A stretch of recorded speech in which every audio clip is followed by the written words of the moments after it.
Special audience edition of Hannity. Now, this week marks the 5th anniversary of Fox Nation. Now, that's the place where America comes to find information on the hottest topics and to voice their opinion on the big issues of the day.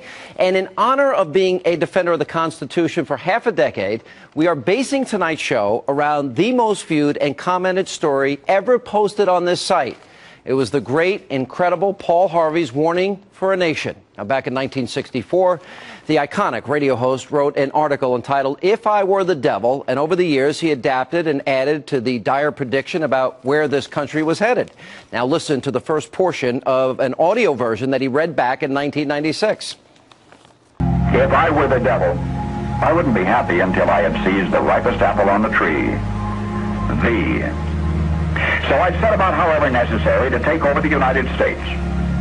I'd subvert the churches first. I'd begin with a campaign of whispers. With the wisdom of a serpent, I would whisper to you as I whispered to Eve, "Do as you please."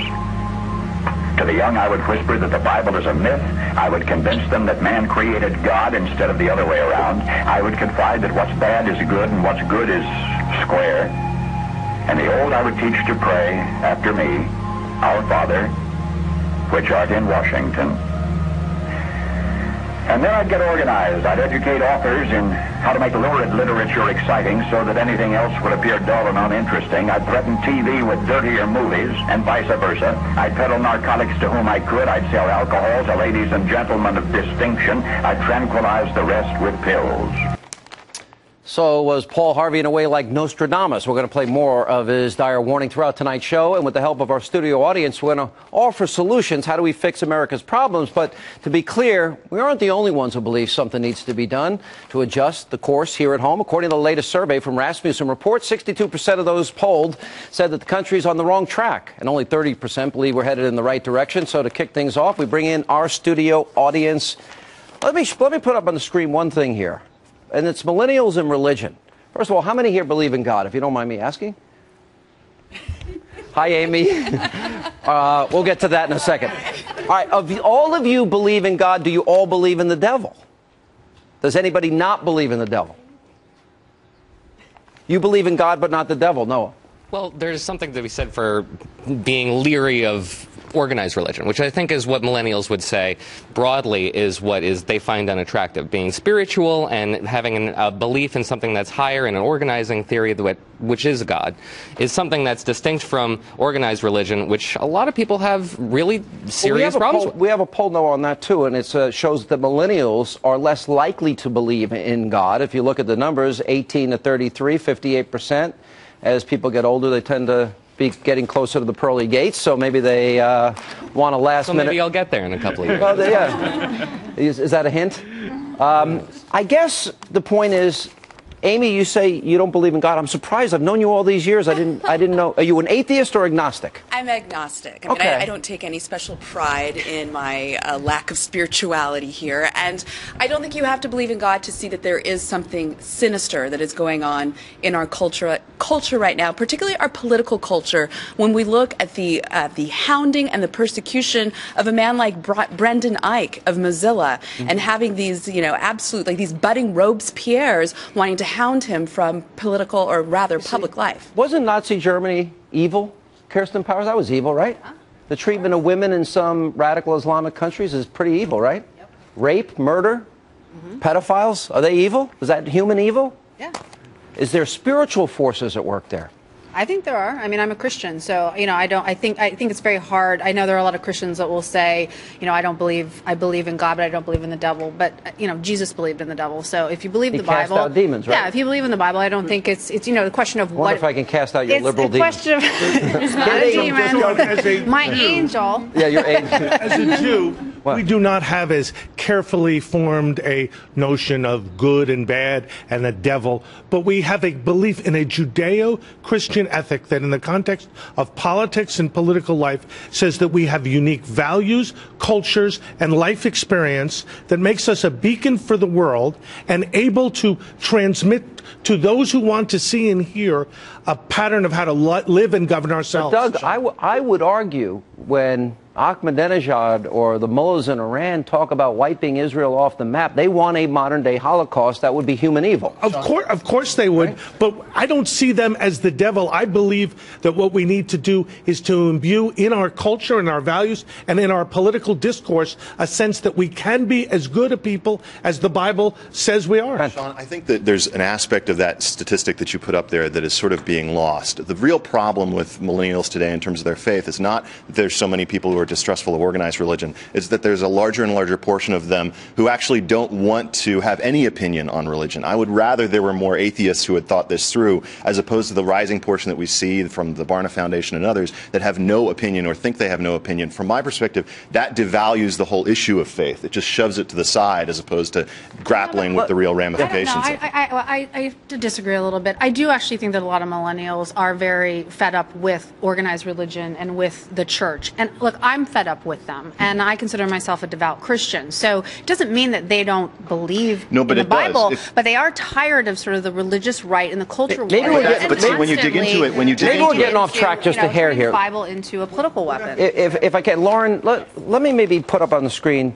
Let's look at the cultures. I think that Paul Harvey, by the way, I think the greatest radio broadcaster ever, and I spent an hour on the phone with Paul Harvey Jr. last night. We were talking about this and his father and what a great broadcaster he was.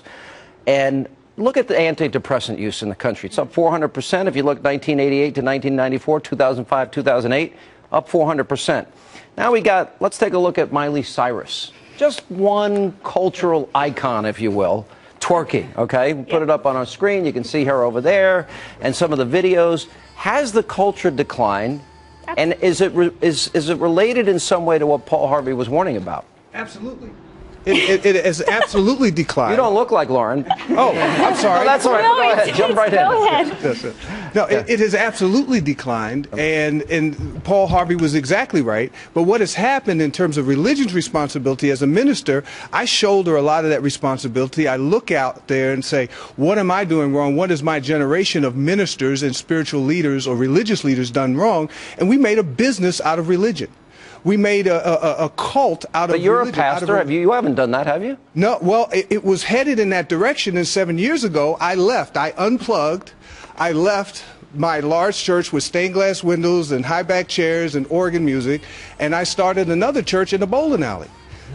Because so you get the bowl between sermons? We were rolling for Jesus. Rolling for Jesus? Wow. But you know, every generation has had their version of Miley Cyrus.